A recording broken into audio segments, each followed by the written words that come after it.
Welcome to day 1 of the Japan Saga. I decided to combine days 1 and 2 into a 2-part video because honestly, most of my footage is just me walking around. It's as if my cameraman was on vacation, having the time of his life, completely ignoring when the camera battery died instead of putting in the effort to record. Because, well, that's exactly what I was doing. There were a few moments when I thought about how to turn what I was recording into a cohesive video, but I came up blank. So, shout out to editor me, who's probably pulling all-nighters to put this series together with mediocre but somehow passable quality. Past me clearly knew I work well under pressure. What a piece of work, am I right? Anyways, if you're expecting a polished travel blog video style, here's the deal. This is going to be slightly different, but I poured my heart into researching and reliving this trip to help you enjoy Japan and avoid any hiccups along the way. And hey, if my livelihood ends up depending on YouTube someday, knock on wood, I promise to step up my game. For now, think of these videos as advice from one regular person to another. Someone who may or may not have planned his trip. So on my first day in Osaka, I went to Universal Studios Japan.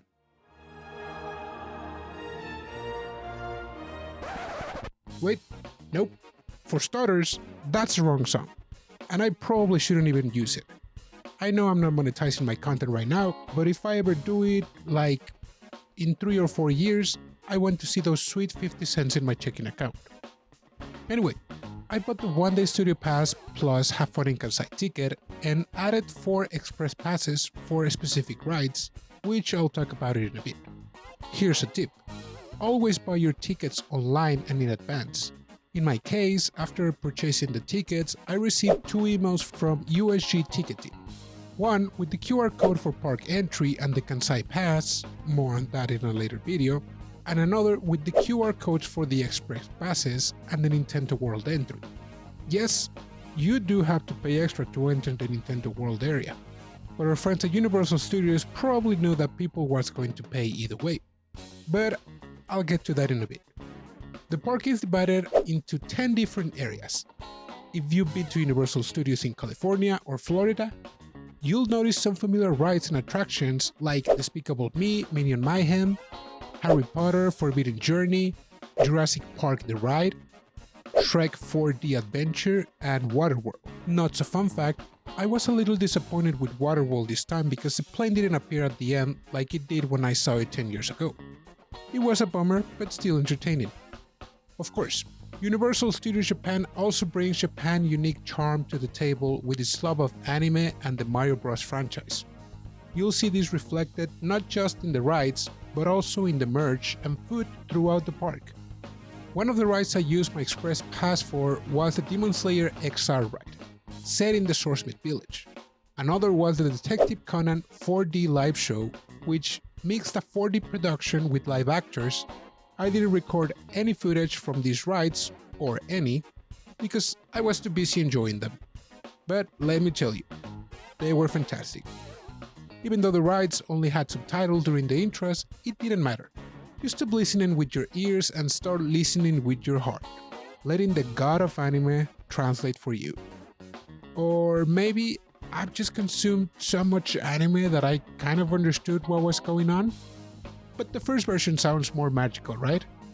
If you enter the park early, I recommend hitting the rides you don't have an express pass for first, as the passes have a specific time slot for redemption.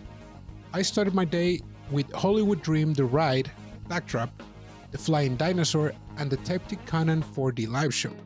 Oh, and have some 100 yen coins handy for ride lockers. They're super strict about keeping loose items out of the rides.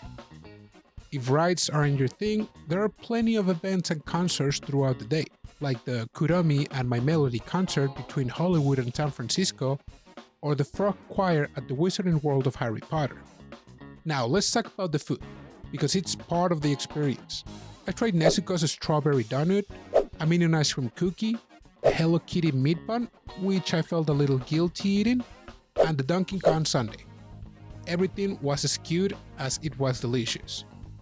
I also made a reservation at the Swordsmith Village Hyotoko Dining Hall, but more on that later. Of course, I had to check out Super Nintendo World. I used my Express Pass for Mario Kart Koopa's Challenge. To enter Nintendo World, you'll need a ticket to reserve a time slot. There's no time limit for how long you can stay, but I made the mistake of going during peak hours. The crowds were intense, or so I thought. When we get to Tokyo later in the series, I'll show you my new definition of crowded. By late afternoon, wait times for rides like Donkey Kong Minecart Madness were about 3 hours. I was already too tired to wait that long for a minute and a half ride and... Dang, I'm sounding like an old man now, right?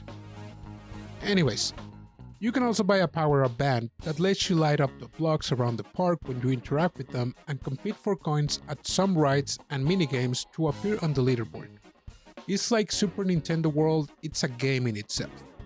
I didn't get one, but it's a fun option if you're into that.